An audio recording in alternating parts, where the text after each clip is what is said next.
आत्ताची मोठी बातमी प्रबंधभूमी महाराष्ट्र न्यूजच्या हाती येत आहे. मंत्री नरहरी झिरवाळ यांच्याबाबत जो कथित व्हिडिओ व्हायरल झाला त्यामुळे आता राजकीय आणि सामाजिक क्षेत्रात खळबळ उडाली आहे. या संदर्भात भूमाता ब्रिगेडच्या तृप्ती देसाई आपल्यासोबत जोडल्या जात आहेत. तृप्तीताई नमस्ते. जो काही मंत्री नरहरी झिरवाळ यांच्या संदर्भात व्हिडिओ व्हायरल झाला आहे याकडे आपण कसे पाहता, काय सांगाल? नरहरी झिरवळांचा जो व्हिडिओ समोर आलेला आहे अत्यंत गंभीर आहे. आपण जर बघितलं तर महाराष्ट्रामध्ये गेल्या 8-10 दिवसांपासून काही व्हिडिओ जे आहेत ते अशोक खरातचे समोर आले, जे अत्यंत म्हणजे लैंगिक शोषण करणारे, लिंगपिसाट जो कशा पद्धतीनं आहे, वेगवेगळ्या महिलांना त्यांनी कशा पद्धतीनं फसवलं, ब्लॅकमेल केलं, त्यांना लैंगिक संबंध ठेवायला लागले आणि ते व्हिडिओ आल्यानंतर महाराष्ट्र हादरलेला होता. आणि त्याच वेळेला आपण बघितलं की अशोक खरातच्या प्रकरणामध्ये अनेक राजकीय नेते मंत्री यांच्यावर टीका होत होती की राजकीय नेते मंत्री जे आहेत ते अशा लोकांकडे जातात. पण हे प्रकरण सुरू असतानाच राजकीय मंत्री जे नाशिक जिल्ह्याशीच संबंधित आहे त्यांचा स्वतःचा व्हिडिओ जो आहे तो समोर आलेला आहे आणि तोही एका शासकीय निवासस्थानाचा. म्हणजे आपल्याला एखादं मंत्रीपद मिळाल्यानंतर शासकीय निवासस्थान हे तिथे जनतेची कामं करण्यासाठी, तिथं जे आहे ते त्यांची व्यवस्था करण्यासाठी दिलं जातं. पण शासकीय निवासस्थानामध्ये मद्यपान करणं असेल किंवा ज्याच्यासाठी ज्या वापरासाठी दिलेलं आहे तिथं तुम्ही अनैतिक संबंध ठेवण्याचा जो आहे तो काम करता. तर महाराष्ट्रामध्ये आपण जर बघितलं तर नरहरी झिरवळ हा एक चांगला आश्वासक चेहरा आहे, ज्यांच्याकडे ग्रामीण भागातलं आदिवासी नेतृत्व म्हणून लोकांनी बघितलं जातं. मध्यंतरी ते जेव्हा एका फॉरेन ट्रिपला गेले होते तेव्हा आपण त्यांचा साधेपणा पाहिलेला होता. परंतु आता ज्या पद्धतीचे व्हिडिओ ट्रान्सजेंडर बरोबर त्यांचे समोर आलेले आहेत, मला वाटतं की कुणीतरी ब्लॅकमेल करण्या एवढं चुकीचं आपण वागायचंच कशाला. आपण ज्या पदावर आहोत त्या पदाचा गैरवापर जो होतोय किंवा शासकीय निवासस्थान आहे, आता शासकीय निवासस्थानामध्ये अशा कृती होणं आणि त्याचे व्हिडिओ व्हायरल होणं म्हणजे हे गंभीर आहे. पण मला असं वाटतं की हा शासकीय निवासस्थानाचा सुद्धा गैरवापर त्यांनी केलेला आहे आणि कुठल्या तरी मोहापायी आज नरहरी झिरवळांचं वय जे आहे ते 66 वर्षाचं आहे. अशा पद्धतीनं त्यांच्या बाबतीतले व्हिडिओ येणं म्हणजे महाराष्ट्रामध्ये राजकीय नेते, राजकीय मंत्री हे सर्वसामान्यांना अवेलेबल होत नाहीत, पण अशा लोकांना अवेलेबल होतात. असले घाणेरडे जे काय आहे ते कृत्य करत असतात हे दिसलंय. माझी मुख्यमंत्र्यांना विनंती आहे, जे गृहमंत्री आहेत, की तातडीनं तुमच्या सरकारमधील मंत्री असेल किंवा सहकारी असतील किंवा कोणी असेल अशा पद्धतीचं कृत्य खपवून घेऊ नका. त्यांच्यावर तातडीनं जी आहे ती गंभीरपणे कारवाई करणं गरजेचं आहे. आणि अशा लोकांना ज्या पक्षात ते आहेत, म्हणजे नरहरी झिरवळ जे आहेत ते राष्ट्रवादी काँग्रेस पक्षात आहेत आणि राष्ट्रवादी काँग्रेस पक्षाचा इतिहास आपण बघितलेला आहे. मध्यंतरी जे आहे आत्ताच खरात प्रकरणामध्ये 4च दिवसामध्ये जे आहे ते महिला आयोगाच्या अध्यक्षांनी राष्ट्रवादीच्या प्रदेशाध्यक्षा यांना जे आहे तो राजीनामा जो आहे तो आयोगाचा द्यावा लागला.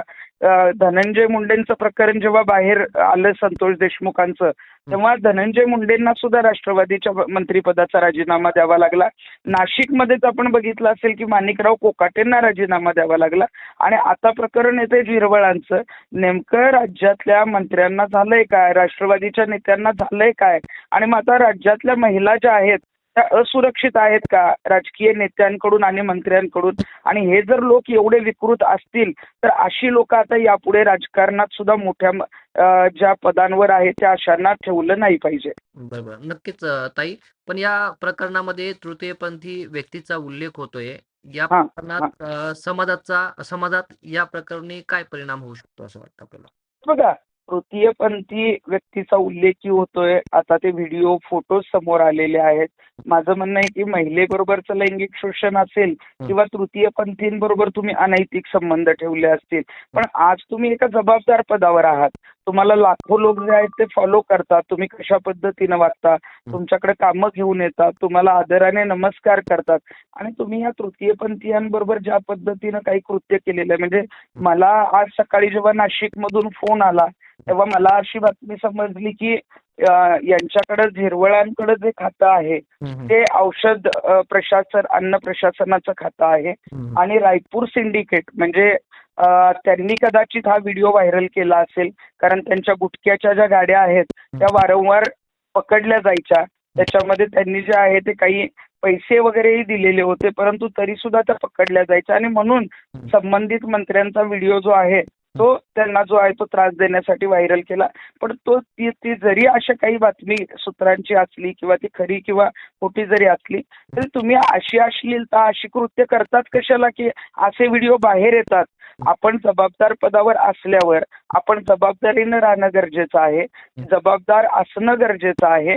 आणि मग कुठलाही मोह कुठलाही आपल्या समोर जे आहे त्या अशा कुठल्या व्यक्ती आल्या किंवा त्यांनी ब्लॅकमेल करायचा प्रयत्न केला, तुम्हाला त्यांनी जरी काही कशात जाळ्यात ओढण्याचा प्रयत्न केला तरी आपण त्या जाळ्यामध्ये अडकलं नाही पाहिजे. एवढे आता मी त्यांना सल्ला देणारी इतकी मोठी नाही, कारण ते 66 वयाचे आहेत, आमच्यापेक्षा 25 वर्षांनी मोठे आहेत, पण ते सुद्धा त्या मोहाला जे आहे ते बळी पडले. आणि मला आता वाटतं की महाराष्ट्रामध्ये ज्या पद्धतीनं हे व्हिडिओ व्हायरल होत आहेत, आता आयुष्यामध्ये त्यांचा जो टर्न आलेला आहे, त्यांनी आता स्वतःहून जो आहे तो जनाची नाही तर मनाची तरी लाज ठेवून तातडीनं मंत्रिपदाचा राजीनामा देणं गरजेचं आहे. नक्कीच ताई, पण सरकार किंवा पोलिसांनी अशा संवेदनशील प्रकरणामध्ये कोणती भूमिका घ्यायला हवी? काय वाटतं आपल्याला? तर मला वाटतंय की आता सरकारने हे जे नरहरी झिरवळ आहेत हे मंत्री आहेत, हो. त्यामुळे याच्यामध्ये फिर्यादी कोणी ट्रान्सजेंडर जे कोणी आहे ते आले नाही आले तरी सुमोटो ऍक्शन होणं गरजेचं आहे. महाराष्ट्रामध्ये एखाद्या मंत्र्याबाबत अशा पद्धतीचे विकृतीचे अश्लील व्हिडिओ व्हायरल होणं आणि त्या बाबतीत महाराष्ट्रात चर्चा होणं याच्यापेक्षा जे आहे ते पोलिसांनी तातडीनं सुमोटो अंतर्गत गुन्हा दाखल करून त्यांच्यावर कडक कारवाई करणं गरजेचं आहे. नक्कीच ताई. आपल्या भूमाता ब्रिगेड तर्फे या प्रकरणात स्वतंत्रपणे काही पावले उचलली जाणार आहेत का? काय सांगाल? आज आता हा व्हिडिओ जो आहे तो रात्री बाहेर आलेला आहे. आज संध्याकाळपर्यंत जर त्यांच्यावर गुन्हा दाखल झाला नाही तर मात्र मग मुख्यमंत्र्यांकडे आम्ही लेखी तक्रार करून ती मागणी करणार आहोत आणि त्यांना त्या मंत्रिपदावरून काढायची मागणी करणार आहोत. आणि याच्यामध्ये गुन्हा दाखल तातडीनं झाला पाहिजे आणि सर्वसामान्यांपर्यंत मंत्री असेल किंवा आमदार असेल कुणालाही सोडलं जाणार नाही, हा संदेश सुद्धा मुख्यमंत्र्यांच्या माध्यमातून जाणं गरजेचं आहे. नक्कीच ताई. शेवटी जनतेला आपण काय संदेश द्याल? काय सांगाल? मी सांगेन की आज आपण ज्यांना आदर्श मानतो ते आदर्श लोकच आता कशा पद्धतीने वागतायत आपण बघतोय.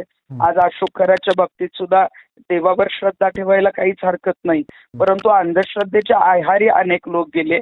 आणि ज्या मंत्र्यांना आपण जे आहे ते आमदारांना निवडून देतो तेच लोक जे आहे ते अशा पद्धतीनं गैरकृत्य किंवा गैरवापर पदाचा करताना दिसत आहेत. जनतेनं सुद्धा खूप चांगल्या लोकांना निवडून देणं गरजेचं आहे. जे चांगलं काम करतायत त्यांच्या पाठीमागे राहणं गरजेचं आहे. आणि जनतेला मला आव्हान करायचं की अशा लोकांचं कुठलंही काही कृत्य बाहेर आलं तर जनतेनं रस्त्यावर उतरून आवाज जे आहे तो उठवणं गरजेचं आहे. नक्कीच ताई. धन्यवाद. आपण वेळात वेळ नमस्कार. न्यूजला प्रतिक्रिया दिल्याबद्दल धन्यवाद.